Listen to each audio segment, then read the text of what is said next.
Hello student, आज के video में हम पढ़ेंगे कि जो हमारी चौपाई क्या होती है, दोहा किसे कहते हैं, सोठा किसे कहते हैं। इन सब का हम उदाहरण पढ़ेंगे। आपको हम मात्रा निकाल के भी आज के वीडियो में बताएंगे। तो चलिए हम आपका समय बर्बाद ना करते हुए पहले पढ़ते हैं चौपाई। चौपाई किसे कहते हैं? तो चौपाई का देखिए, जो पहला पॉइंट है वो है कि चौपाई में 16 मात्राएं होती हैं। और दूसरा पॉइंट है कि चौपाई के अंत में कि चौपाई के अंत में 2 गुरु रखने से जो उसकी लय होती है उसमें सौंदर्यता बढ़ जाती है। तो उदाहरण देखिए, उदाहरण को देखने से आपको पता चलेगा कि हाँ, इसमें 16 मात्राएं होती हैं। तो उदाहरण को हम आपको पढ़ के बताते हैं, जिससे आपको ये भी पता चल जाएगा कि हम चौपाई को कैसे पढ़ते हैं। तो उसको सुनिए। रघुकुल रीति सदा चली आई, प्राण जाए पर बचन न जाई। इस प्रकार से हम चौपाई को पढ़ते हैं। जो उदाहरण है वो आपके सामने है।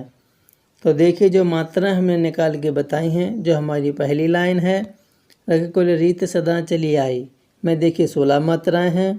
और दूसरी लाइन है, प्राण जाए पर बचन न जाई, में भी हमारी कितनी मात्राएं हैं? 16 मात्राएं हैं।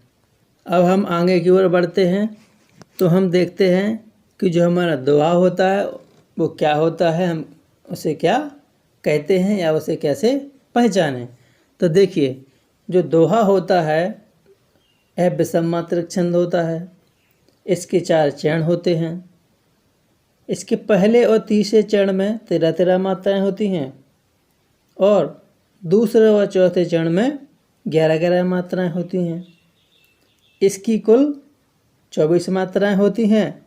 अंत में गुरु लघु होता है। तो ये हमारा हुआ दोहा। अब हम इसका देखेंगे उदाहरण। तो दोहा को उदाहरण देखने के बाद आपको यह भी पता चलेगा कि हम दोहा को कैसे पढ़ते हैं। जो दोहा हम आपको बता रहे हैं उसको आप ध्यान से सुनिए। दोहा तो है ही, लेकिन उसमें बहुत कुछ ज्ञान भी छुपा हुआ है जो आपके सांसारिक जीवन में काम आएगा। तो दोहा हमारा है वो इस प्रकार है। रहे मन विपदा ही भली, जो थोरे दिन होए, और हित अनहित या जगत में, जान परत सब कोय। अर्थात विपत्ति में ही पता चलता है कि कौन आपका हितैषी है, कौन आपका अनहितैषी है। तो इसका जो उदाहरण है उसकी मात्राएं आप देखिए। जो पहली लाइन है हमारी, रहमन विपदा ही भली, में देखिए 13 मात्राएं हैं।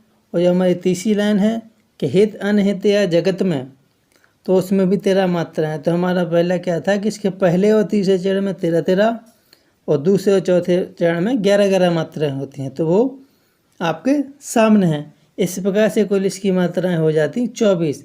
इसलिए विषम, इसको विषम मात्रक छंद क्यों कहा गया है?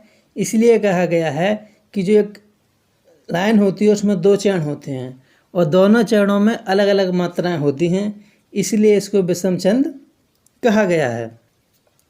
और जो हमारा तीसरा है सोठा, तो हम जानेंगे कि सोठा क्या होता है। सोठा भी विषम मात्रक छंद होता है। इसके भी 4 चरण होते हैं। इसके पहले और तीसरे चरण में बस यह जे होता क्या है कि यह दोहे का उल्टा होता है कि इसके पहले और तीसरे चरण में 11 मात्राएं होती हैं, जबकि दोहा में 13 थी। और इसके दूसरे और चौथे चरण में 13 होती हैं। और